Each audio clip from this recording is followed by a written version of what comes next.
ইন্নাল হামদুলিল্লাহ ওয়াসসালাতু ওয়াসসালামু আলা রাসূলিল্লাহ আম্মা বাদ। আরবের মুশরিকদের কথা দিয়ে শুরু করছি। মহান আল্লাহ তাআলা কোরআন মাজিদে আরবের মুশরিকদের একটি অবস্থা তুলে ধরেছেন। আরবের মুশরিকদের রীতি ছিল বড় আজব। যখন সাগরে উত্তাল ঢেউ তরঙ্গে বেষ্টিত হয়ে পড়ত এবং সাক্ষাৎ মৃত্যুর সম্মুখীন হতো, তখন তাদের কোনো মূর্তির কথা স্মরণ হতো না, দেবদেবীর কথাও না। তখন সাহায্যের জন্য কেবল আল্লাহ তাআলাকেই ডাকত।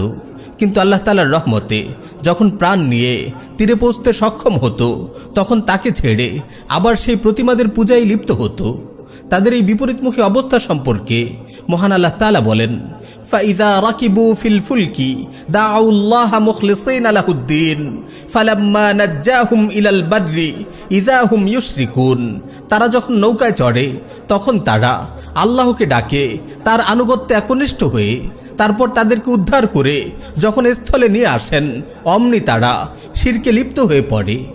অন্যত্র তিনি আরো বলেন, ওয়াইযা গাশিয়াহুম মাউজুন কাযযুলালি দাউল্লাহা মুখলিসিনা লাহুদ্দিন ফালাম্মা নাজ্জাহুম ইলাল বাররি ফামিনহুম মুকতাসিদ ওয়ামা ইয়াজহাদু বিআয়াতিনা ইল্লা কুল্লু খাত্তারিন কাফুর।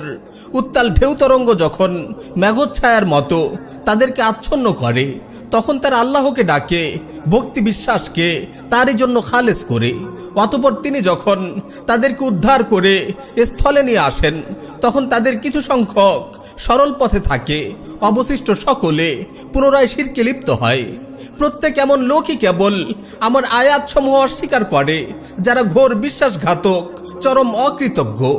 প্রিয় মুসলিম ভাই ও বোন, আজকে আমাদের সমাজের মানুষের অবস্থাও যেন আরবের মুশরিকদের মতো অদ্ভুত হয়ে আছে। আমরা প্রচণ্ড বিপদের সময় গভীরভাবে ইসলামকে আঁকড়ে ধরি, আল্লাহকে ডাকি এবং আল্লাহকে একমাত্র উদ্ধারকারী হিসেবে বিশ্বাস করে তার কাছেই বিনীত হই। আন্দোলনের সময় আমরা দেখেছি মানুষ কত স্বতঃস্ফূর্তভাবে শহীদ, শাহাদাত শব্দগুলো উচ্চারণ করেছে, আল্লাহর কাছে শাহাদাতের তামান্না ব্যক্ত করেছে, নামাজ, দোয়া, তাহাজ্জুদ ইত্যাদির মাধ্যমে আল্লাহর কাছে এই স্বৈরাচার থেকে মুক্তি চেয়েছে, বিজয়ের জন্য প্রার্থনা করেছে। সকলে মিলে ঈমানে এমন এক আবহ তৈরি করেছে, কেমন যেন মানুষ একমাত্র আল্লাহর দাসত্বকেই মেনে নিয়েছে।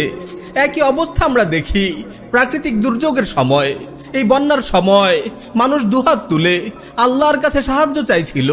মসজিদের মাইকে ঘোষণা করে করে মানুষ একে অপর থেকে ক্ষমা চেয়ে নিচ্ছিল। সবাই তাওবা ইস্তেগফার করছিল, আল্লাহর দিকে ফিরে আসার ঘোষণা দিচ্ছিল, আবার আল্লাহর জন্য একে অপরের সাহায্যে এগিয়ে আসার আহ্বান জানাচ্ছিল। এই যে তাওবা ইস্তেগফার, মুনাজাতের কান্নাকাটি, বিপদ থেকে মুক্তির জন্য কাকুতি মিনতি, একে অপরের কাছে সাহায্যের আহ্বান, একে অপরকে সবরের ওসিয়ত করে সান্ত্বনা দেয়া, এই সবই তো হচ্ছিল আল্লাহ রাব্বুল আলামিনের নামে। আসলে বিপদের মুহূর্তে আমরা ঈমানকে আঁকড়ে ধরি। আমাদের অবস্থা দেখলে মনে হয় আমরা পাক্কা ঈমানদার হয়ে গেছি।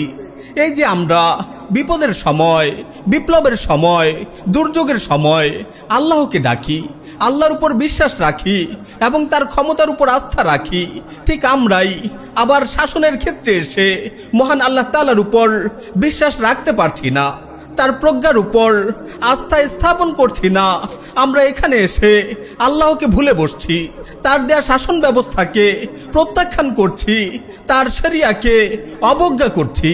শাসনের ক্ষেত্রে এসে আমরা মানুষের তৈরি আইন ও সংবিধানের উপর বিশ্বাস ও আস্থা স্থাপন করছি, মানুষের বানানো শরিয়াকে কামনা করছি। আমরা দুঃসাহসের সাথে কথা বলে বেড়াচ্ছি, ব্যক্তিগতভাবে আমি মুসলিম হলেও শাসনের ক্ষেত্রে আমি আল্লাহর আইন চাই না, শরিয়া চাই না। এটা কি আমাদের দ্বিচারিতা নয়?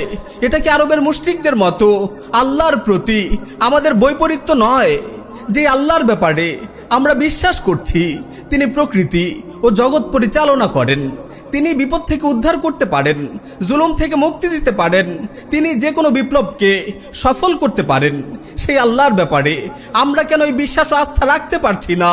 যে প্রকৃত বেষ্টিত এই মানব সমাজেও তার দেয়া বিধানাবলী আমাদের জন্য সবচেয়ে কল্যাণকর ও উপযোগী হবে এবং তার দেয়া শাসন ব্যবস্থাই মানব সমাজকে যথাযথভাবে পরিচালনা করতে পারবে। তিনিই তো প্রকৃতি সৃষ্টি করেছেন, তিনিই তো মানব সমাজ সৃষ্টি করেছেন। তবে সৃষ্টি জগৎ ও মানব সমাজের কল্যাণ সম্পর্কে তিনিই কি সবচেয়ে ভালো অবগত নন? আল্লাহ তাআলা কি বলেননি যে আলা লাহুল খালকু ওয়াল আমর, সৃষ্টিও তার, বিধানও হবে তার? তিনি কি আমাদের প্রশ্ন করেননি আফা হুকমাল জাহিলিয়্যাতি ইয়াবগুন ওয়া মান আহসানু মিনাল্লাহি হুকমান লিকাউমি ইউকিনুন? তারা কি জাহিলি যুগের আইন বিধান চায়? দৃঢ় বিশ্বাসী সম্প্রদায়ের জন্য আইন বিধান প্রদানে আল্লাহ হতে কে বেশি শ্রেষ্ঠ? মহান আল্লাহ তাআলার এত সুস্পষ্ট ঘোষণা ও প্রশ্নের পরও কিভাবে আমরা তার দেয়া বিধিবিধানকে পশ্চাতে নিক্ষেপ করছি? কিভাবে আমরা গণতন্ত্র, সেকুলারিজমকে তার দেয়া শরিয়তের উপর প্রাধান্য দিচ্ছি, সেগুলোকে শাসন ব্যবস্থা হিসাবে উত্তম মনে করছি? অথচ আল্লাহ তাআলা বলছেন, আমরা যদি প্রকৃতপক্ষে আল্লাহর প্রতি ঈমান আনি তবে আমাদের জন্য তার দেয়া জীবন বিধানই সবচেয়ে উত্তম ও কল্যাণকর হবে। তবে কি আমরা আল্লাহর প্রতি ঈমান রাখি না?